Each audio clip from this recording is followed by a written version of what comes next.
Ngiyaphinda ngiyanibingelela abantwana bakaNkulunkulu.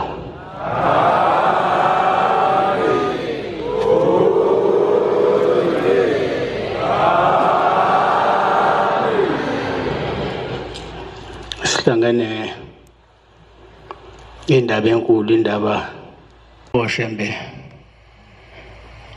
babanikazi bemphefumulo. Kuyenzeka uma usuhambile emhlabeni, uma bekhala abasemhlabeni bethi uhambe besakudinga, ebese ushembe eyakucela la uye khona abuyisele wena ubuyele ey'nganeni zakho.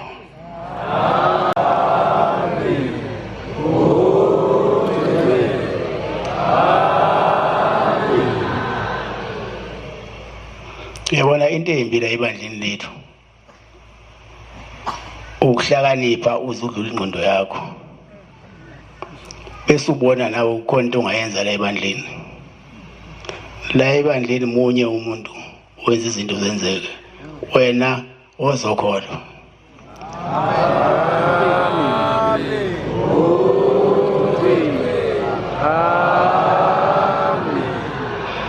Kulula-ke ukuthi ulahlwe ukhona la.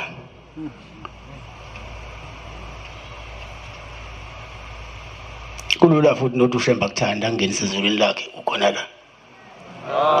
Izulu-ke liyasetshenzelwa, lisetshenzelwa ukuthi uhloniphe imithetho eyayiqanjwe uyena ubabamkhulu lo. Mase khona yakho ukwazi ukuthi awusekho la, ungayigqoki wemhlobo ukuthi awusekho la.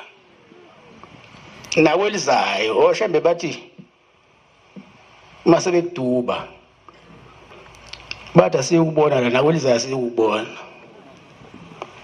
Manje ngiyancenga abantwana bakaNkulunkulu ningayiboni le nto enhle kangaka.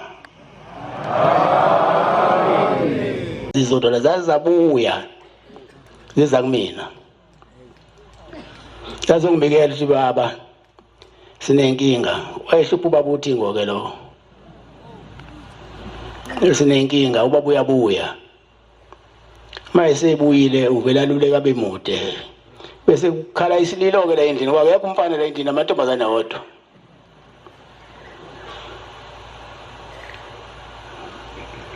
Shiyama nenhliziyo yakhe, ngase ngidabuka ngathi abaletha imbuzi bamcelela indlela, base beyiletha imbuzi bamcelela indlela, ngathi inkosi inibusisa, aphinde angawabuye.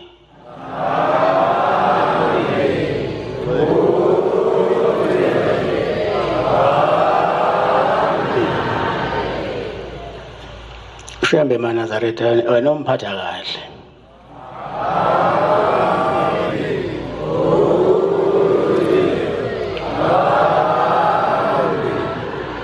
Shemba akazashintshe lokhu kwaqala kubabamkhulu kuza elangeni kuze enyangeni kuza ubaba uthi kuze kufike kumina uyinto eyodwa ushembe.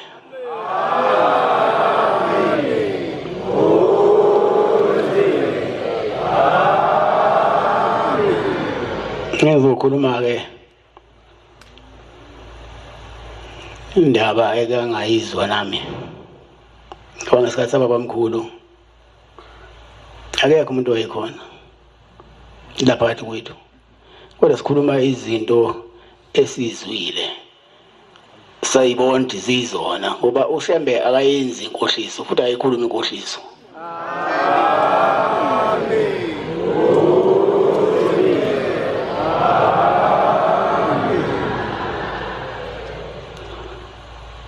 Thiwa ngapha ngakhona futhi enhlangakazi kade befikile abangakhona nje beze kumina bezocela intethelelo ngesenzo esenzeka. Wafika babamkhulu esentabeni yomela amanzi, eyocela amanzi kulo muzi. Mayifika khona ikhehlane salwazi usecela amanzi, sekusukuma bona labadala bawumkhelela.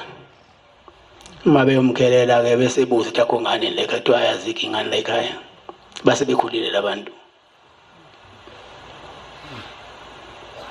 Ushembe-ke uyakwazi ukushintsha ikhehla lenza umfana, ashintshe isalukwazi asenza intombi.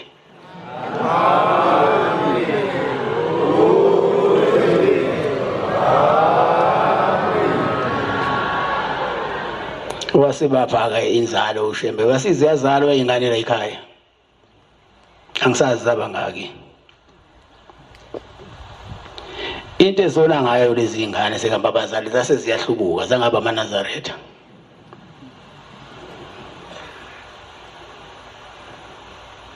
into iphiwe uShembe oyibonga uyibuyise kuShembe ngoba kusukuyakhe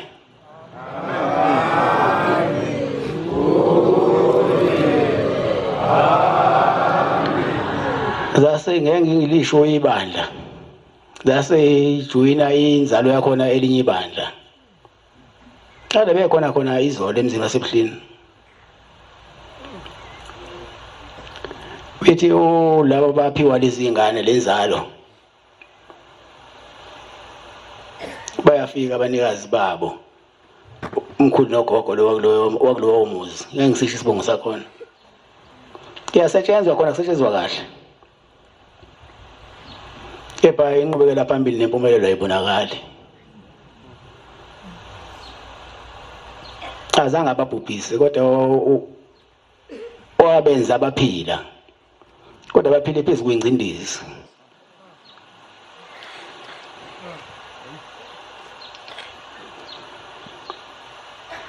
besebenza kahle njengoba sesebenza nje inzalo yakhona namanje sebenza kahle kodwa imizi iyadilika izinto ziyadilika kade befikile kumina bezocela intethelelo bethi bona bacelwa la ekhaya manje bayasebenza basebenza kahle kodwa yonke into ababa nayo iyashabalala babi nokuhle izinto ziyadilika base bephethe inkabi beze ucela intethelelo ngase ngicina ngithi kubona iNkosi inibusise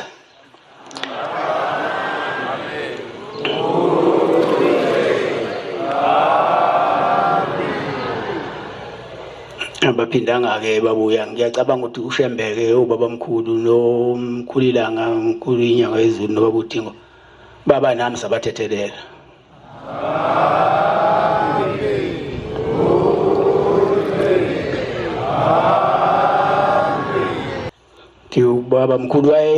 ubabamkhulu wayeyinhlobo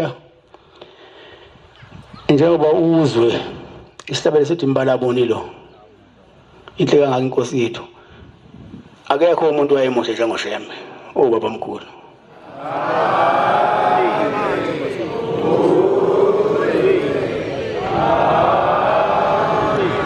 Thoma edlule endaweni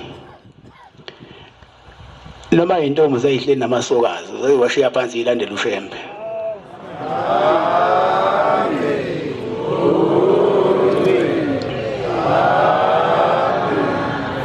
kwase kuhamba ke ngesinye isikhathi ejwayele ukudlula maye ukwenza lo msebenzi esiwenzayo njengamanje ukushumayela edlula ngale indlela ayidlula ngakwelinye isonto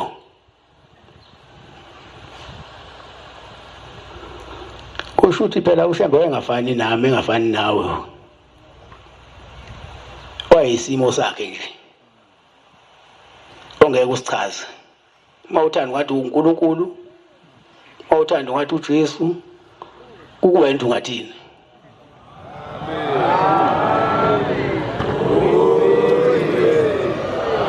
kwawuyisonto wedlula kulendlu yesonto edlula ngaphandle okusho ukuthi bathe edlula nje basebephuma bonke abantu abasonto lelisonto baphumela eminyango bayohalalisa behalalisela uShembe bamshiya umfundisi wakhona esepulpit wasala yedwa kwakuye ukuthi njalo ke uShembe mayizodlula lapho bese bephuma ke labantu bohalalisa kuthe ngelinye ilanga umfundisi wakhona wasazi ukuthi uShembe isikhathi sakhe adlula ngaso ilisi wasekhiya ekhiyela ukuthi bangaphumi nabo abantu babesazi isikhathi kodwa kuthe maseqhamuka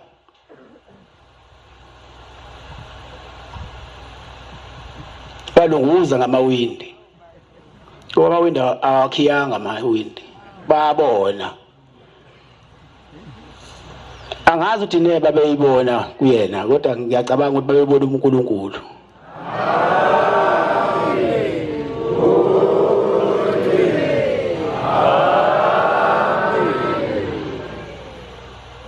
Wasedlula kuShembe wasema, hawu labantwana namhlanje nawo amakhanda alunguza ikhili indoda ikhiye ngengidi.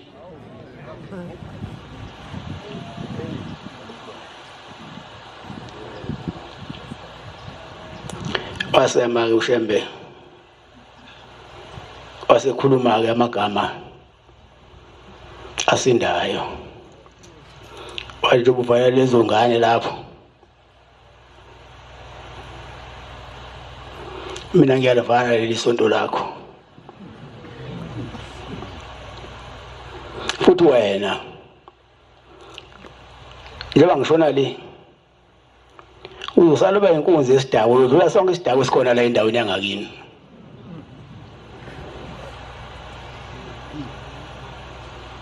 Kwahamba isikhathi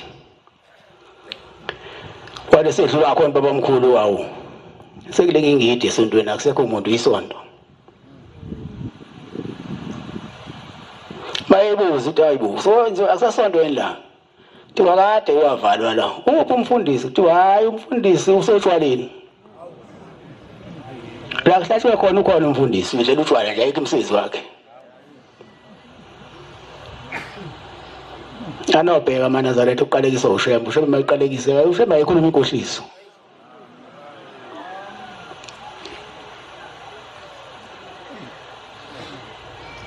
Shembe uyakwazi ukuthi mawusuku ufile efuna ukusebenza ngawe ahamba kulande noma usesihogweni akamba ucela kuSathane, uSathane amnike wena azosebenza ngawe ngoba esuke kuwasha mawungawashe futhi akuphindisele khona esihogweni. Mawugcina ukuwasheka bese kuthatha ekufaka ezulwini lakhe ngoba izulu likaShembe.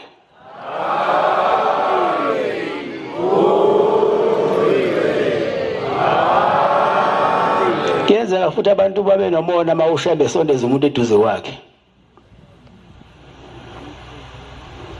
Kanti uShembe usuke esazi ukuthi njengoba ngumsebenzisa lo muntu kangaka eduze kwami ngiyagcina ukumbona siyubonana kwelizayo.